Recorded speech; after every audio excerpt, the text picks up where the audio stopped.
โอก็ได้เอาน้ำซื้อก่อนอันนี้น้ำเกลือเฮาก็อธิบายเพิ่นตัวนี้น้ำผสมเกลืออันนี้น้ำจากกอกเขาก็ว่าการทดลองคะแนนเอาท่านอันนี้ใส่เนี่ยมันกะลองเอาอันนี้มาใส่ลองเบิ่งกับอันนี้ต่อกันเอาลองมือนี่ลองเบิ่งดูเอาลงก่อนตอนยังบ่ทายเอามาดูใครสิมาจับไหมมาสิบ่อันไหนคนกลมอุ้ยนี่ได้เลยได้นี่ได้แล้วอุ้ยไม่จับทุกครั้งนี่จับไปนี่เอาทานใหญ่ๆลองเบิ่งดูคันมันบ่ฮู้แสดงว่ามันใหญ่โพดเนาะนี่มันมีเล็กอะไรมันห้องในหันมันมีเล็กนี่มันมีเล็กมันเล็กโดดมันได้ใช้เล็กเป็นอะไร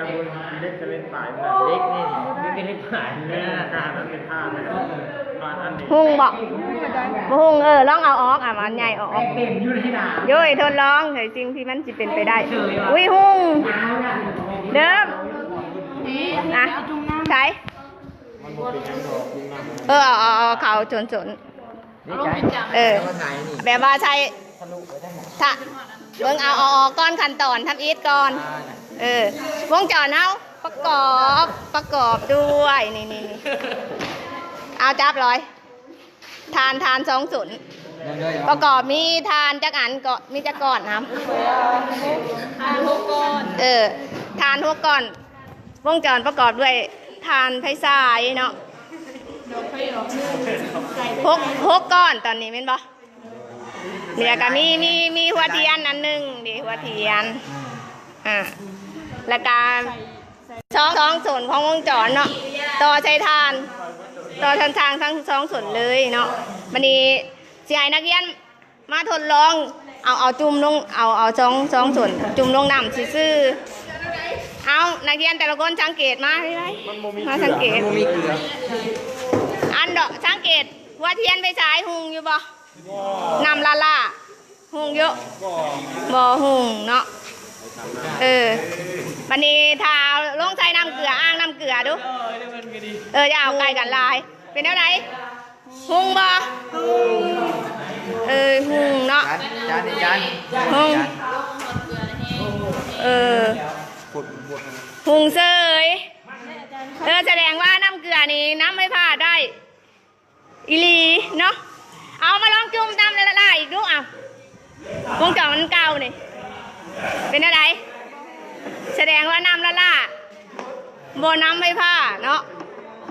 ลงน้ำเกลือมาอีกดูเธอหนึ่งเพราะว่าเขามีเครื่องทดลองทำนี่ฮันดีหุ่งเนาะน้ำเกลือสามารถน้ำให้ผ่าได้มีนัดเข้าใจปะว่าน้ำเกลือน้ำให้ผ่าก็ได้เข้าใจจื้อไว้เด้อไปนี่เด้อว่าอังวิเคราะห์หน่อยเนาะ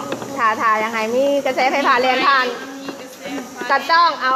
อาซีดหรือว่าบาเซอร์มาใส่เนาะเกลือคืออาซีดหรือบาเซอร์เกลือนำเกลือตามที่เรียนเคมีอาจารย์เขาครับเนาะแล้วจะเห็นไหนวงจรเขาพิสูจน์ได้อยู่บนเพราะว่าเครื่องทดลองเขายังบ่มีบ่หลายเนาะพนปกติเพิ่นสิให้ใช้เครื่องวัดแทกอัมแปร์เป็นบ่แต่ว่าเขาในโรงเรียนของเขานี่เครื่องวัดแทกอัมแปร์มันของโรงเรียนมันใส่บ่ได้นี่ก็เลยเอาดอกไผ่มาแทนเนาะเขาก็เลยมาพิสูจน์กันอยู่บนว่าถ้าดอกไผ่หุงแสดงว่าน้ำเกลือสามารถนำไผ่ผ่าได้เนาะนักเรียนแต่ละคนเข้าใจอยู่ที่บัดนี้โอเคเนาะสอบไปด่าคนในไหนคือนักเรียนนะมันจะปล่อยเนาะอาจารย์เราไม่เห็นเลย